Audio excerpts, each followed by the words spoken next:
ನಮಸ್ತೆ ಸರ್. ನಮಸ್ತೆ. ಕೃಷಿ ಮೇಳ 2025ಕ್ಕೆ ಸ್ವಾಗತ.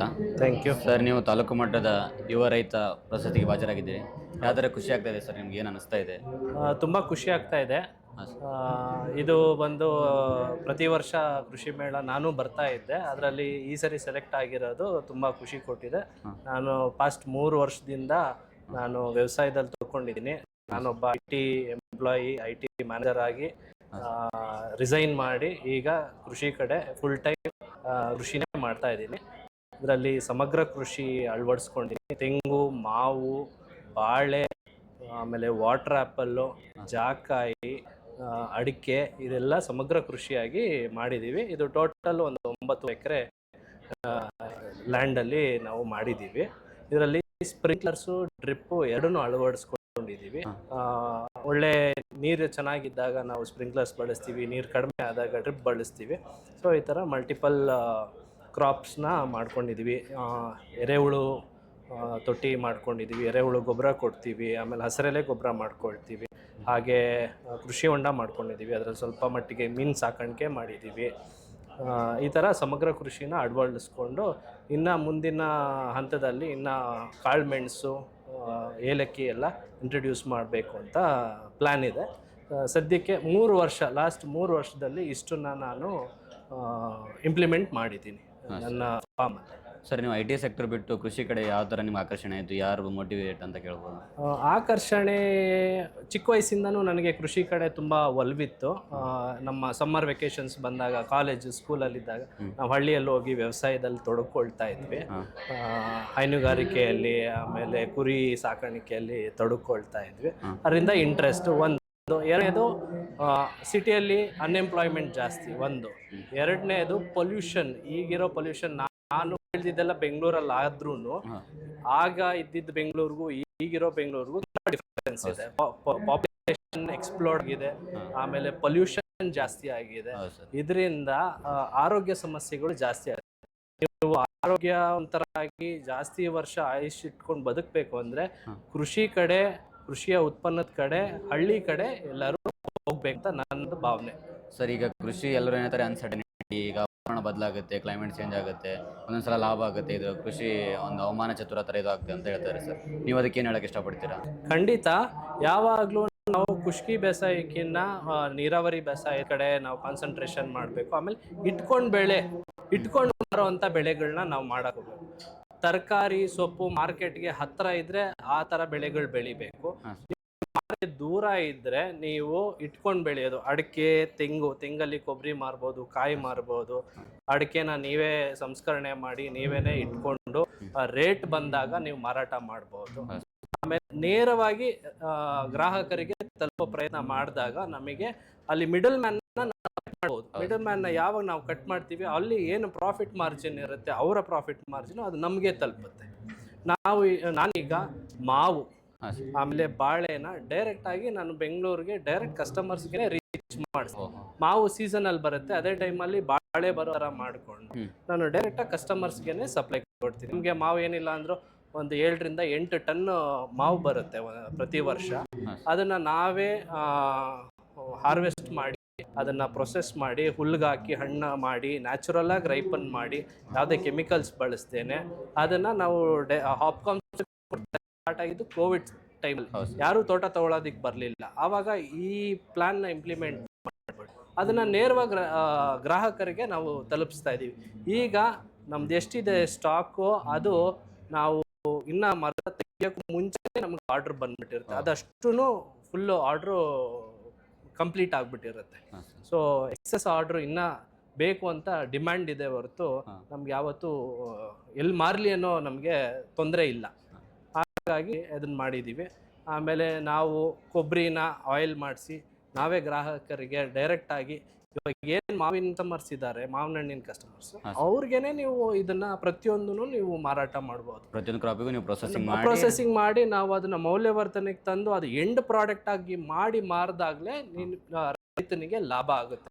ನೀನು ಟನ್ಗಟ್ಟಲೆ ನೀನು ಮಂಡಿ ಕೊಂಡೋಗಿ ಹಾಕಿದ್ರೆ ಅಲ್ಲಿ ನಿನಗೆ ಲಾಭ ಕಡಿಮೆ ಆಗುತ್ತೆ. ಲಾಭಾಂಶ ತಗೊಳ್ಳೋರು ಬೇರೆಯವರು ಹುಟ್ಕೊಂಡಿರ್ತಾರೆ.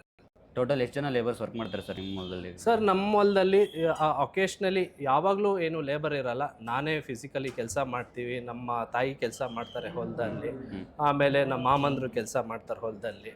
ಹಾಗಾಗಿ ತುಂಬ ಇಂಟೆನ್ಸಿವ್ ಲೇಬರ್ ಇದ್ದಾಗ, ಯಾವಾಗಾದರೂ ತೆಂಗಿನ ಮರ ಸೋಸಬೇಕು ಅಂತಂದಾಗ, ಆಮೇಲೆ ಮಾವಿನಕಾಯಿ ಕೀಳಬೇಕು ಅಂತಂದಾಗ ಮಾತ್ರ ನಾವು ಲೇಬರ್ ತಗೊಂಬರ್ತೀವಿ. ಲೇಬರ್ ತುಂಬ ಪ್ರಾಬ್ಲಮ್ ಇದೆ. ಅದು ಕಾರಣಾಂತರಗಳು, ನಾನಾ ಕಾರಣಗಳಿಂದ ಪ್ರಾಬ್ಲಮ್ ಆಗಿದೆ. ಎಲ್ಲ ಸಿಟಿ ಕಡೆ ಬರ್ತಾ ಇರೋದು, ಆಮೇಲೆ ಹಳ್ಳಿಗಳು ಖಾಲಿ ಆಗ್ತಾ ಇದೆ. ಎಲ್ಲ ಸಿಟಿಗಳೇ ಯುವಕರು ಪ್ರಯಾಣ ಮಾಡ್ತಿರೋದ್ರಿಂದ ಈ ಸ್ವಿಗ್ಗಿ, ಝೊಮ್ಯಾಟೊ ಈ ಡೆಲಿವರಿ ಮಾಡಿಕೊಂಡೇ ಇದು ಮಾಡ್ತಾ ಇದ್ದಾರೆ. ಅದರಲ್ಲಿ ಸಸ್ಟೈನಬಿಲಿಟಿ ಇರಲ್ಲ. ಅದು ಎಷ್ಟು ದಿನ ಆಗುತ್ತೋ ಎಷ್ಟು ದಿನ ಇರುತ್ತೋ ಹೇಳಕ್ ಬರಲ್ಲ. ಆದರೆ ಕೃಷಿ ಮಾಡ್ಕೊಂಡ್ರೆ ಖುಷಿಯಾಗಿರ್ಬೋದು, ನೆಮ್ಮದಿಯಾಗಿರ್ಬೋದು ಅನ್ನೋದು ನನ್ನ ಒಂದು ಅಭಿಪ್ರಾಯ. ಸರ್, ಈಗ ನಮ್ಮಂದ ಯುವಕರು ಎಲ್ಲ ಜಾಬ್ಗೋಸ್ಕರ ಹುಡುಕ್ತಾ ಇದ್ದಾರೆ, ಅವರಿಗೆ ಏನು ಕೃಷಿಯಲ್ಲಿ ಯಾವ ಥರ ಅವ್ರಿಗೆ ಒಂದು ಏನಾದರೂ ಮಾಹಿತಿ ಹೇಳ್ಕೊಡ್ತೀವಿ? ವ್ಯವಸಾಯದಲ್ಲಿ ಲಾಭ ಇದೆ, ವ್ಯವಸಾಯದಲ್ಲಿ ಖುಷಿ ಇದೆ. ಆದರೆ ಏನಂತಂದರೆ ಅವರು ಫಸ್ಟು ಒಂದು ಮಾರ್ಕೆಟ್ ಎಕ್ಸ್ಪೀರಿಯನ್ಸ್ ಅಂತ ತೆಗಿಬೇಕು. ಎಜುಕೇಷನ್ ಆಗಿದ ತಕ್ಷಣ ಕೃಷಿ ಕಡೆ ಬಂದರೆ ಅವ್ರು ಕಷ್ಟಪಟ್ಟು ಕೆಲಸ ಮಾಡ್ತಾರೆ, ಅದನ್ನು ಎಲ್ಲಿ ಮಾರಬೇಕು, ಹೇಗೆ ಮಾರಬೇಕು ಅನ್ನೋ ಒಂದು ಐಡಿಯಾ ಇರಲ್ಲ. ಅವ್ರು ಆಚೆಗಡೆ ಒಂದು 5 ವರ್ಷ 6 ವರ್ಷ ಒಂದು 10 ವರ್ಷನೇ ಆಗಲಿ ಕೆಲಸ ಮಾಡಿ ಮಾರ್ಕೆಟ್ ಹೇಗಿದೆ, ಏನು ಬೆಳೆದ್ರೆ ನಾನು ಮಾರಾಟ ಮಾಡ್ಬೋದು ಅನ್ನೋ ಒಂದು ಎಕ್ಸ್ಪೀರಿಯನ್ಸ್ ತೊಗೊಂಡು ಆಮೇಲೆ ವ್ಯವಸಾಯ ಭೂಮಿ ಇರೋರು ಅವ್ರ ಭೂಮಿಯಲ್ಲಿ ಡೆವಲಪ್ ಮಾಡ್ಬೋದು. ಯಾಕೆಂದರೆ ಬಂಡವಾಳನೂ ಬೇಕು. ರೈತನಿಗೆ ಬಂಡವಾಳ ಇಲ್ಲದೆ ಬಂಡವಾಳ ತೆಗಿಯೋಕ್ಕಾಗಲ್ಲ. ಏನಾದರೂ ಒಂದು ನಾವು ಸರ್ಕಾರದ ಏನೇ ಸವಲತ್ತುಗಳು, ಸಬ್ಸಿಡಿ ಸ್ಕೀಮ್ಸ್ಗಳು ಬಂದ್ರೂ ರೈತನಿಗೆ ಬಂಡವಾಳ ಇರಬೇಕು. ಒಂದು ಬೆಳೆ ಅವನಿಗೆ ನಷ್ಟ ಆದ್ರೂ, ಮಳೆ ಆಗಲಿಲ್ಲ, ಇಲ್ಲ ಅಂತಂದರೆ ಏನೋ ಕಾರಣಾಂತರದಿಂದ ಬೆಳೆ ಹೋಯಿತು ಅಂದ್ರೂ ತಡ್ಕೊಳ್ಳೋ ಅಷ್ಟು ಶಕ್ತಿ ಇರಬೇಕು. ಸಾಲದ ಸುಳಿಗೆ ಬೀಳಬಾರ್ದು. ಸಾಲದ ಸುಳಿ ಬಿದ್ದಾಗ ಸಾಲದ ಮೇಲೆ ಸಾಲ ಆಗಿ ಕೊನೆಗೆ ಭೂಮಿ ಮಾರ್ತಾನೆ ಇಲ್ಲ, ಆತ್ಮಹತ್ಯೆ ಮಾಡ್ಕೊಳ್ತಾನೆ. ಅದನ್ನ ನಾವು ಆದಷ್ಟು ಅವಾಯ್ಡ್ ಮಾಡ್ಕೊಂಡು ಒಂದಷ್ಟು ಬಂಡವಾಳ ಮಾಡಿಕೊಂಡು ಆಮೇಲೆ ಕೃಷಿಗೆ ಎಂಟರ್ ಆಗಬೇಕು. ಸಮಗ್ರ ಕೃಷಿ ವರ್ಷ ಇಡೀ ಅವ್ರಿಗೆ ಆದಾಯ ಕೊಡುತ್ತೆ. ತೆಂಗು ವರ್ಷ ಇಡೀ ಕೊಡುತ್ತೆ. ಅಡಿಕೆ ಒನ್ ಟೈಮ್ ಕ್ಯಾಶ್ ಆಗಿ ಸಿಗುತ್ತೆ. ಅದು ನಿಮ್ಮ ಯಾವುದೇ ಒಂದು ದೊಡ್ಡ ಪ್ರಾಜೆಕ್ಟ್ಸ್ಗಳಿಗೆ ನೀವು ಇದು ಮಾಡ್ಕೋಬಹುದು. ಮಾವಿನ ಹಣ್ಣಾದರೂ ಅಷ್ಟೇ ವರ್ಷಕ್ಕೆ ಒಂದ್ಸರಿ ನಿಮಗೆ ಒಂದು ಇದಾಗಿ ಬರುತ್ತೆ. ಎಲ್ಲ ಒಂದು ಸ್ಮಾಲ್ ಇದ್ರಲ್ಲಿ ಬರುತ್ತೆ. ಆಮೇಲೆ ಫಾರೆಸ್ಟ್ ಪ್ಲಾಂಟ್ಸ್ ಬೌಂಡ್ರಿ ಫುಲ್ ಹಾಕೊಂಡ್ರೆ ಅದೊಂಥರ FD ಇದ್ದಂಗೆ. ಟೀಕ್ ಆಗಲಿ, ಮಹಾಗನಿ ಆಗಲಿ, ಆಮೇಲೆ ಹೆಬ್ಬೆ ಆಗಲಿ, ಇದೆಲ್ಲ 10 years 20 years 30 years ಬ್ಯಾಚಲ್ಲಿ ನೀವು ಕಟಿಂಗ್ ಮಾಡಿಬಿಟ್ಟು ಮಾರ್ಬೋದು. ಅವಾಗ ನಿಮಗೆ ಲಂಸಮ್ ಅಮೌಂಟ್ ಸಿಗುತ್ತೆ. ಅದು ಹೆಂಗೆ ಅಂತಂದರೆ ಗಿಡ ಹಾಕೋದು ಒಂದೇ ಅಷ್ಟೇ ಕೆಲಸ. ಇನ್ನು ಅದ್ರದ್ದು ಏನೂ ನಾವು ಮೇಂಟೆನೆನ್ಸು ಅದನ್ನೇನೂ ಅವಶ್ಯಕತೆ ಇಲ್ಲ. ಸಣ್ಣ ಪುಟ್ಟ ಕಟಿಂಗ್ ಮಾಡ್ಕೋಬೇಕು. ನೀರು ಬೇಸಿಗೆ ಕಾಲದಲ್ಲಿ ತೀರಾ ಇದಾದಾಗ ಫಸ್ಟ್ 3 years ಮೇಂಟೈನ್ ಮಾಡಿಕೊಂಡ್ರೆ ಆಮೇಲೆ ಯಾವುದೇ ಥರ ಅದಕ್ಕೆ ನೀರು ಕೊಡೋದು, ಗೊಬ್ಬರ ಕೊಡೋದು ಏನೂ ಅವಶ್ಯಕತೆ ಇರಲ್ಲ.